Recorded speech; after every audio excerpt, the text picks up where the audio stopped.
চীনের তৈরি হাইপারসনিক প্রযুক্তির আকাশযানের জ্বর এখনও ছাড়েনি বিশ্বের অন্যান্য শক্তিগুলোর।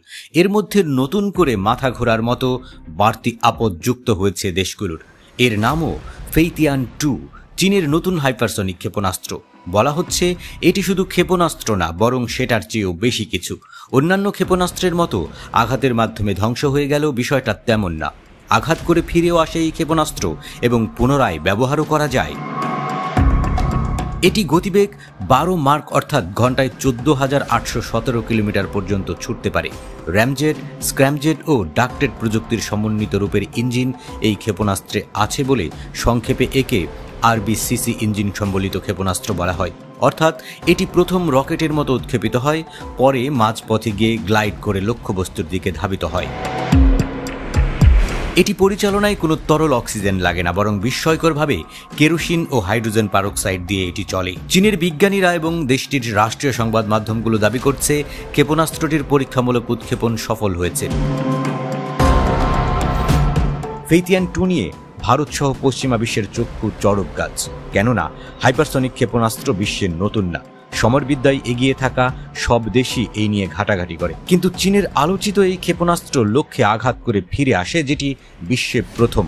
তাছাড়া এই ক্ষেপণাস্ত্র জ্বালানি সাশ্রয়ী এবং এর গতিবেগ বিদ্যমান অন্য সব ক্ষেপণাস্ত্রের চাইতে উপরে অবস্থান করছে। সমরবিদদের মতে ফেইতিয়ান 2 এর সক্ষমতার কথা সত্যি হলে বর্তমানে এমন কোনো ক্ষেপণাস্ত্র প্রতিরক্ষা ব্যবস্থা নেই যেটা ওটাকে আটকাবে। এমন কোনো রাডার সম্ভবত এখনও নেই যে ওটাকে শনাক্ত করবে, এবং নিবারক হিসেবে এই ক্ষেপণাস্ত্র দারুণ ভূমিকা পালন করবে।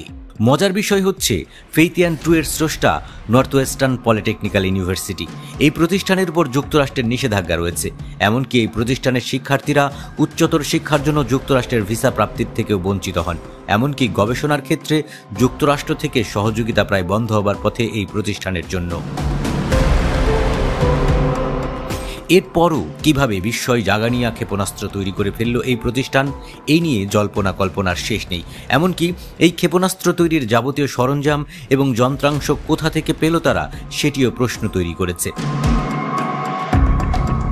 সম্প্রতি চীনের এই হাইপারসনিক আকাশযান নিয়ে বিশ্বজুড়ে আলোড়ন সৃষ্টি হয়েছে। বিমানটি মাক 4 থেকে মাক 16 পর্যন্ত গতিতে ছুটতে সক্ষম হবে বলে দাবি করা হয়েছে। এই অবিশ্বাস্য গতি নাকি বেইজিং থেকে প্রায় 11,000 কিলোমিটার দূরে অবস্থিত নিউ ইয়র্কে মাত্র 2 ঘন্টায় পৌঁছানো সম্ভব করবে, যেখানে সাধারণ বিমানে এই দূরত্ব অতিক্রম করতে প্রায় 14 ঘন্টা সময় লাগে।